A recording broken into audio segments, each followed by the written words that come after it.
ചേന്ദമംഗലം ബാങ്കിലെ വായ്പാ തട്ടിപ്പ് കോൺഗ്രസ് നേതാക്കൾക്കെതിരെ വിജിലൻസ് കേസ്. കേസിൽ പ്രതിചേർക്കപ്പെട്ടവരെ ഭരണസമിതിയിൽ നിന്നും പുറത്താക്കണമെന്ന LDF. കോൺഗ്രസ് ഭരിക്കുന്ന ചേന്ദമംഗലം സഹകരണ ബാങ്കിലെ വായ്പാ തട്ടിപ്പിൽ 13 ഭരണസമിതി അംഗങ്ങൾ 2 മുൻ സെക്രട്ടറിമാർ ഉൾപ്പെടെ 25 പേർക്കെതിരെയാണ് വിജിലൻസ് കേസെടുത്തിരിക്കുന്നത്. ഭരണസമിതി അംഗമായിരുന്ന കേരള കോൺഗ്രസ് എം ജില്ലാ കമ്മിറ്റി അംഗം ലിജോ കൊടിയൻ മൂവാറ്റുപുഴ വിജിലൻസ് കോടതി നൽകിയ പരാതിയിലാണ് കേസെടുത്തിരിക്കുന്നത്. വായ്പാ തട്ടിപ്പ് നടന്ന കാലയളവിൽ ബാങ്ക് പ്രസിഡന്റായിരുന്ന DCC അംഗം K ശിവശങ്കരൻ, ഭരണസമിതി അംഗങ്ങളായിരുന്ന ബ്ലോക്ക് പഞ്ചായത്ത് മെമ്പർ PV മണി, പഞ്ചായത്ത് അംഗങ്ങളായ VM മണി, ജോമി ജോസഫ്, നിലവിലെ ഭരണസമിതി അംഗങ്ങളായ P ഭരതൻ, കോൺഗ്രസ് മണ്ഡലം പ്രസിഡന്റ് കൂടിയായ ശ്രീജിത്ത് മനോഹർ, മുൻ സെക്രട്ടറിമാരായ D മുരളീധരൻ, TV ഔസേപ്പ് എന്നിവരടക്കം 25 പേർക്കെതിരെയാണ് കേസെടുത്തിരിക്കുന്നത്. പ്രതികളായ 13 ഭരണസമിതി അംഗങ്ങളും 2 മുൻ സെക്രട്ടറിമാരും അന്യായമായ ലാഭമുണ്ടാക്കുന്നതിന് വേണ്ടി സ്വകാര്യ വ്യക്തികളുമായി ചേർന്ന് കുറ്റകരമായി ഗൂഢാലോചന നടത്തി നിയമവിരുദ്ധമായി വായ്പ നൽകി ബാങ്കിന് നഷ്ടം വരുത്തിയെന്നാണ് കേസ്. കേസിൽ പ്രതികളായവരെ ബാങ്ക് ഭരണസമിതിയിൽ നിന്നും പുറത്താക്കണമെന്ന് LDF ആവശ്യപ്പെട്ടു. പറവൂർ പ്രസ് ക്ലബ്ബിൽ നടത്തിയ വാർത്താ സമ്മേളനത്തിലാണ് നേതാക്കൾ ഇക്കാര്യം ആവശ്യപ്പെട്ടത്. CPIM local secretary George Bastin, CPI local secretary KS Sivadasan, bank ഭരണസമിതി അംഗം ലിജോ കൊടിയൻ തുടങ്ങിയവർ പങ്കെടുത്തു. ചേന്ദമംഗലം സർവീസ് കോഓപ്പറേറ്റീവ് ബാങ്ക് 132-നെതിരെയുള്ള LDFന്റെ സമരപരിപാടികൾ മുന്നോട്ട് പോയിക്കൊണ്ടിരിക്കുകയാണ്. ഇപ്പോൾ വന്നിട്ടുള്ള കഴിഞ്ഞ മാസം തയ്യാറായി വന്നിട്ടുള്ള ഈ ബാങ്കിലെ അഴിമതിയെ സംബന്ധിച്ചുള്ളൊരു FIR കഴിഞ്ഞ മാസം 26-ാം തീയതി പോലീസ് സൂപ്രണ്ട് ഓഫ് വിജിലൻസ് അവർ റിപ്പോർട്ട് കൊടുത്തിരിക്കുകയാണ്. FIR ആക്കി കഴിഞ്ഞു.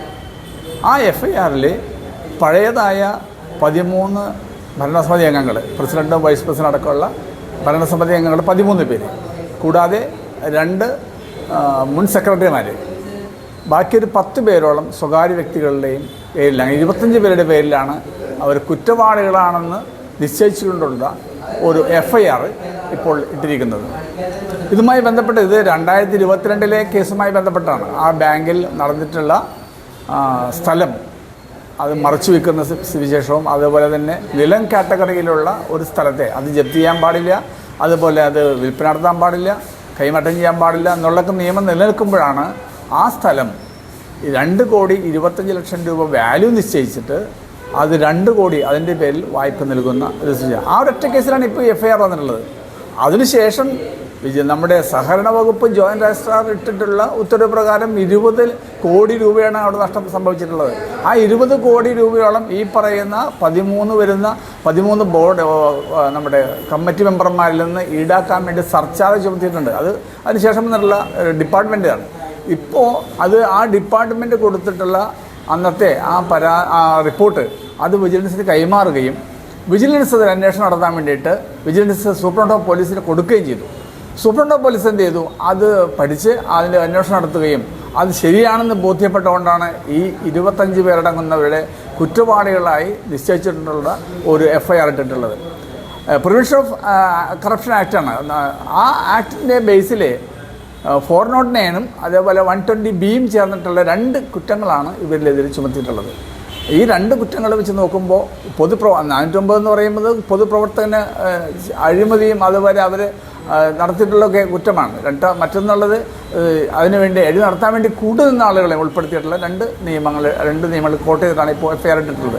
അതുകൊണ്ട് തന്നെ നമ്മളുടെ LDFന്റെ ആവശ്യമെന്ന് പറയുന്നത് ഇപ്പോഴുള്ള ബാങ്ക് ഇപ്പോഴും 6,91,00,000 നഷ്ടത്തിലാണ് പോകുന്നത്. ഇത്തരത്തിലുള്ള ഈ കൊടുത്തിട്ടുള്ള ലോൺ തിരിച്ചു പിടിക്കാൻ കഴിയാത്തൊരവസ്ഥ ഇപ്പോൾ ബാങ്കിനുണ്ട്, നഷ്ടത്തിലേക്ക് പോവുകയാണ്. അതുകൊണ്ട് ഇപ്പോഴുള്ള ഈ ഭരണസമിതിയിൽ മുൻ ഭരണസമിതി അംഗങ്ങളായ കുറ്റവാളികളായിട്ടുള്ള കോൺഗ്രസിൻ്റെ മണ്ഡലം പ്രസിഡന്റ് ശ്രീജിത്ത് മനോഹറും, അതേപോലെ തന്നെ അന്നത്തെ ഭരണസമിതിയിലുണ്ടായ P ഭരതനും ഇപ്പോഴും ഈ ഭരണസമിതിയിലുണ്ട്. അവരെ പുറത്താക്കണം. അവർക്കെതിരെ കുറ്റവാളികളായി നിശ്ചയിച്ചിട്ടുള്ള FIR വന്നിട്ടുള്ളതല്ലേ. അപ്പോൾ അവരെ പുറത്താക്കണമെന്നും അതേപോലെ തന്നെ ഈ സർചാർജ് ഉൾപ്പെടുത്തിയിട്ടുള്ള മറ്റുള്ള കേസുകളും മുന്നോട്ട് കൊണ്ടുപോയി അതും FIR ആയിട്ട് വന്നു അതിന് മുന്നോട്ടുള്ള നടപടികളുമായി പോകണം എന്നാണ് ഞങ്ങൾ LDF തീരുമാനിച്ചിട്ടുള്ളത്. ഈ LDFന്റെ ഇപ്പോഴത്തെ ഈ കേസ് വന്നിട്ടുള്ളത് LDFന്റെ തീരുമാനം അനുസരിച്ചിട്ടുള്ള മുൻ ഭരണസമിതി അംഗങ്ങളുടെ ലിജോ കൊടിയൻ, അദ്ദേഹം കോൺഗ്രസിൻ്റെ MP, കേരള കോൺഗ്രസ് എമ്മിൻ്റെ ഒരു പ്രവർത്തകനാണ്. അദ്ദേഹം കൊടുത്തിട്ടുള്ള കേസാണ് ഇപ്പോൾ വിധി വന്നിട്ടുള്ളത്. ഇനിയും കേസുകൾ നിലവിലുണ്ട്. അതെല്ലാം പടിപടിയായിട്ട് പിന്നോട്ട് വരും.